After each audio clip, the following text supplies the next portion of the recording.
When we walk into the classroom as an ASD consultant or speech-language pathologist, we talk to teachers or other therapists or paraprofessionals or teachers' aides, and they all say, why did our session break down? What do we do when Johnny, and then they fill in the blank. We see that all the time. ASD education and intervention can be challenging at many levels. Yes, it can. This e-course will introduce and explain how to use the Learning Style Profile Questionnaire, which is based on the Learning Style Profile for children with autism spectrum disorder that I wrote in 2012. The LSP Questionnaire is an excellent tool to assist ASD consultants and speech-language pathologists with determining potential interactional, situational, and contextual determinants which lead to social communication behavioral breakdowns. All right, so this e-course identifies 50 common scenarios in which social communication behavioral breakdowns are more likely to occur between the child with ASD, we as speech-language pathologists or other participants, such as teachers or peers, etc., in individual and group settings. Videos, talking points, and discussions are used to illustrate and explain the sources of interactional breakdowns specific to each of the 10 LSP components that's part of the Learning Style Profile.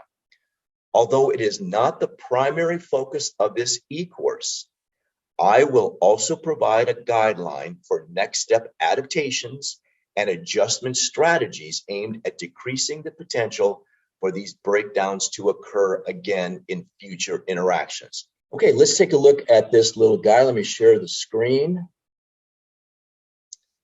Before I get started, I want to tell you that I just love these teachers and I love this classroom. Everyone was so dedicated here. These were tough scenarios that we had to work through. But let's take a look at this little boy and his art project. Hips, hands, lips, kiddos. The following students will be able to wear their jeans tomorrow because of having this behavior. Leo Bowles, Raleigh Pence, Annalise Cormain, Haley Ramirez, Alexi Causey, Rach Parker, Archer Cieslak, Zeppelin McCulley, Lainey Ball, Grace Ross, Brendan Roberts, Hayden Bishop, Emily Futrell, Haley Children, Hannah I need you to face forward with hips and lips on. Zero voice. Matthew, table. Turn around. Table toys. Table time.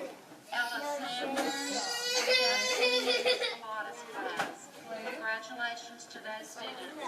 Let's work hard and accomplish a lot. Thank you. 1, 2. Kylie, I need y'all to stand with your hips and lips on. I love the way Carson's standing quietly. Bella, 1, 2, 3. I love the way Carson's standing quietly with hips and lips on. Kylie, show me hips and lips. Matthew, hold it. Matthew, hold it. Matthew, take it. Good job, Matthew. That's good.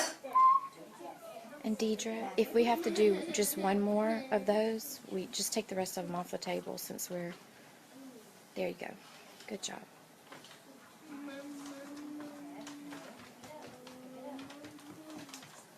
Here on the glue, Matthew, look. I'm going to move a few clips because our hips and lips are not on. Good job, Matthew.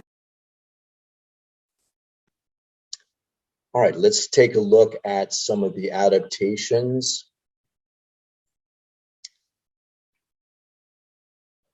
Okay, now again, we're just doing this, pretend we're doing this as a group, and what I have suggested might be something that you suggest, but here are some potential LSP number 2 adaptations and adjustments.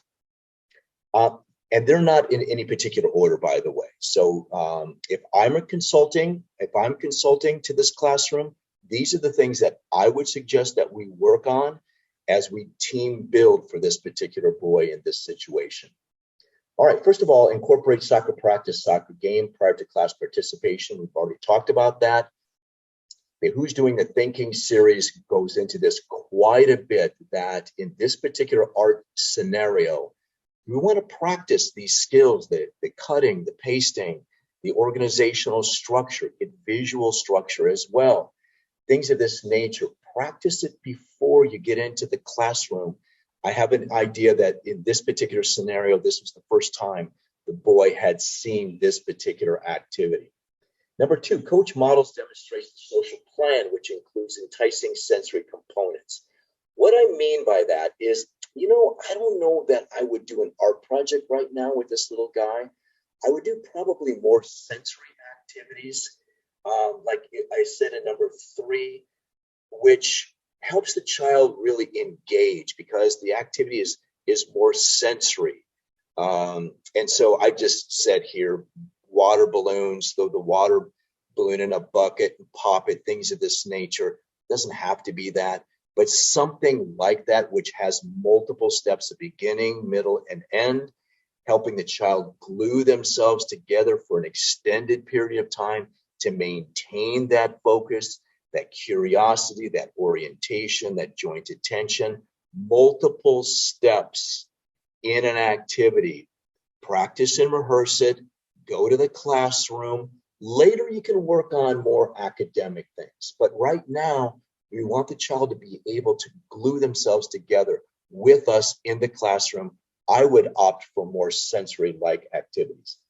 Number 4, sit across from the child. Look up, look around. Curiosity, orientation, joint attention. I've always found that it's helpful to sit across from the child as opposed to next to the child. All right. Now, because the child was in the middle and these 2 teachers were sitting next to him, that energy was going up, and there was a lot of prompt dependent, kind of hand over hand and grabbing, and the teacher was verbally prompting the boy, and there's just a lot of energy, and you can just tell the child was just getting anxious and starting to redline, finally getting up and wanting to go away. So sitting across from the child to look up, look around, that kind of eliminates some of that proximity, that energy that goes with teachers kind of hovering on children. Another strategy that I would suggest using is number 5, child finishes what we started. So in other words, as we're doing soccer practice, soccer game, let's do this. I'm going to show, model, and demonstrate how to start. I'm just saying right now with the art, start gluing pieces together. I'm just going to show, model, and demonstrate, okay, as the coach. Now I'm having someone else start by modeling and demonstrating how to do that activity by gluing the pieces on the paper. So the coach goes first, then the partner goes next, all right? And then the child's watching this happening, and then the teacher or the coach might help the child start with the idea of how to glue pieces together. The child goes, oh, okay, I know how to do that. I can independently do this now. You've gotten me out of the blocks. Child, now you finish what we have started. I find this is a very useful way for children to understand, oh, you're a good source of information. You're not going to constantly bombard me with prompts, verbal and physical, but you're going to model and demonstrate first what to do. Okay, once I kind of got the idea, I've gotten out of the blocks, I can finish what you started. I think this boy could really use some of those kinds of strategies. Incorporate backward chaining. So as we have multiple steps, we'll talk more about this in future videos, but we have 1, 2, 3, 4 steps, all right? So the teacher and the child goes through these steps together, completes all 4. Next time you do the activity, the teacher and child do the first 3, and the child completes the 4th step. Then you go back, Teacher-child does the first 2 steps. The child finishes the 3rd and 4th steps, etc. This helps with independence, so you don't have to do as much of that prompting, hand over hand, things of this nature. Gets them out of the blocks, shows them a game plan.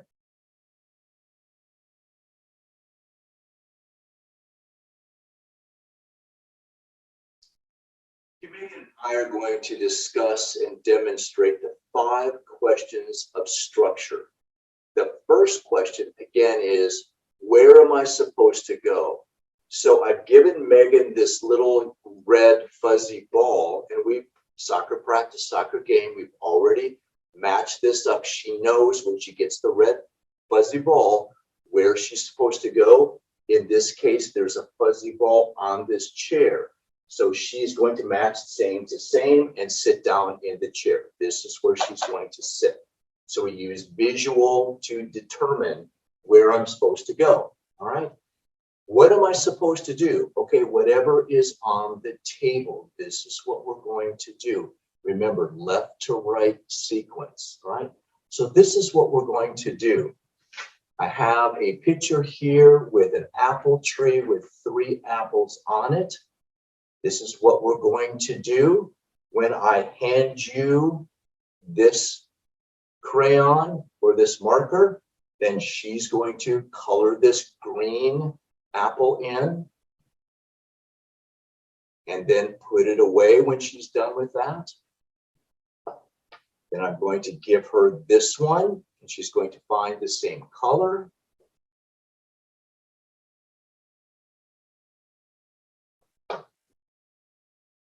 This one.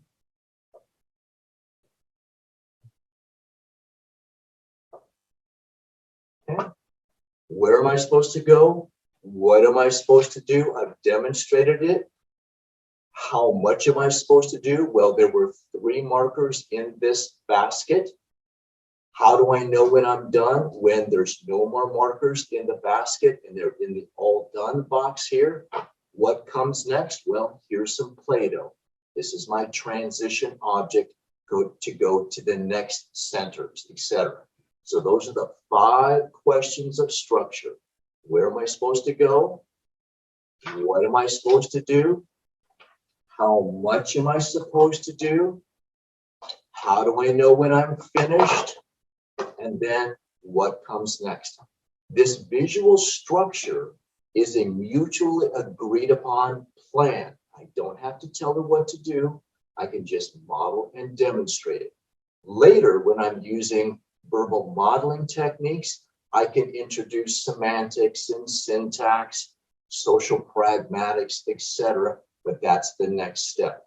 Let the visual structure give the child and the adult a mutually agreeable, visually organized plan to follow. That's the 5 questions of structure. Okay, let's talk about the rotation of coaches, right? I have Megan and Mackenzie. Megan is the partner. Mackenzie is the child with autism. I'm the coach or I'm the therapist or teacher, all right? So this is how the rotation goes. I'm going to, just as an example, very simple example, I'm doing this ring stack here, and I'm demonstrating how to do this ring stack. Put this on, again, very simple, very, very, very simple, all right? Now, Megan doesn't know what to do unless she looks around.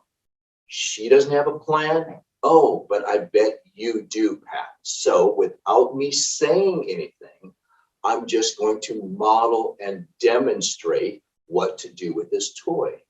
Now, over here is Mackenzie. She's watching me do this ring stack, and then she's watching Megan and me do this ring stack. I don't have a game plan, but I bet you do. Now, Megan is demonstrating, I'm demonstrating, and then when it's Mackenzie's turn as a child with autism, she will have a plan. Again, I don't have a plan, but I bet you do.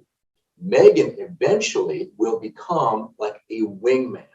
So maybe she's an adult to start with, but then we take her out replace it with a child in this rotation, and then the child and with autism and the peer can take this game into the classroom and basically play, or kind of like soccer practice, soccer game. I'm playing with this game with my wingman. I already know how to play. So let me go through this together. All right, I am the coach. So these two are watching me. Again, Megan is right now, she's an adult. Mackenzie is watching me. Okay. Now I'm going to give Megan these rings.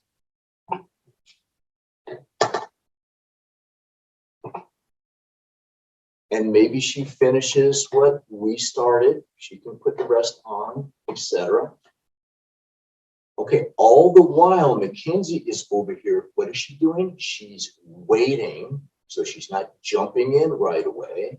And she's taking advantage of 1, 2 models and demonstrations without me saying anything, all right? Okay, now we're going to do the replication of the same thing. And now it's going to be the child with autism, Mackenzie's turn. Here you go. Okay. And then maybe she finishes what we started. And we all know it doesn't go this easy, but this is just for simplicity. All right. Okay. Now we're done with that. I'm done being the coach. All right. Now it's Megan's turn. She's the coach. Now, she doesn't have to do it exactly like I'm doing it. She's the coach. The child with autism and me now are looking up, looking around. Megan, what is your plan? I don't have a plan, but we're watching you. All right? We'll see how she does it.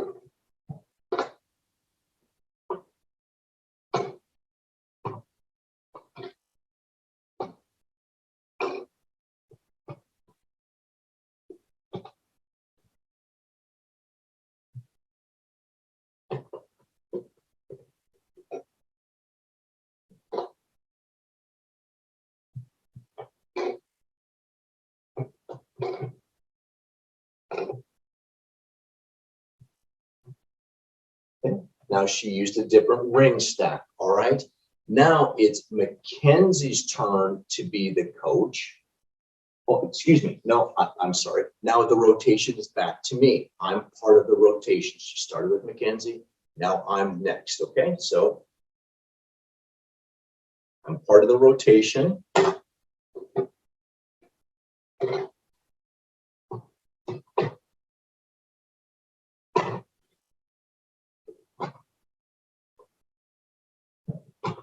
Okay, so we're done with that particular rotation.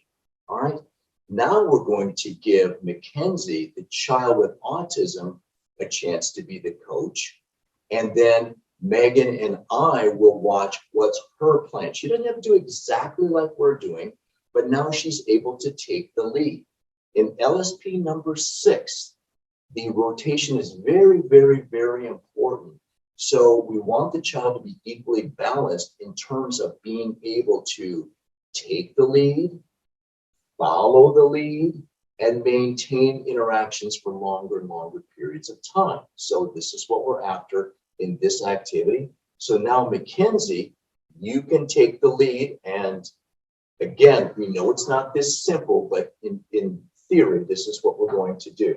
So she's going to model and demonstrate, and then I will be next. It's slightly different. That's actually better. Okay, now she gives it to me, and I watched her, and I'm going to do what she did. She didn't do all of them, but she did some of them. Okay, now she continues to be the coach, and she's demonstrating then for Megan. Slightly different way. Okay, there you go. The idea is that it doesn't have to be correct. We don't want correct. What we want is the child to look up, look around. Pat, you're the coach. You have a plan. All right, now I'm watching Pat, you and Megan interact. All right, then I have a plan when it's my turn. And then Megan becomes the coach. Eventually, Mackenzie, as a child with autism, becomes the coach, etc. And we continue to rotate. Is it going to be messy at first? Yes. Don't expect correct, just participation. That's what this is about. Sharing control and being able to initiate, maintain, and respond. Now, what will eventually happen in this rotation is Megan, as an adult, will be taken out and replaced by a peer. So we go through the same rotation, but now it's with a peer. So Mackenzie now is like, oh, there's my friend Megan. She's my wingman. Got it. When we're in the classroom now, we can play one of these games because now Megan, as a peer, is a trusted source of information. I have confidence in her. It's not a winner and loser. I'm not anxious. Let's play because I'm used to taking and following the lead with my wingman. All right. Megan becomes a lifetime learning strategy. If I'm out of cards, I don't know what to do. What should I do? Here's my wingman. She's a trusted source of information. And so I can enter into a social situation that maybe I'm not all that familiar with. But what I do have is I have a comfort zone because Megan is my trusted source of information as my wingman. Okay, so that's the rotation.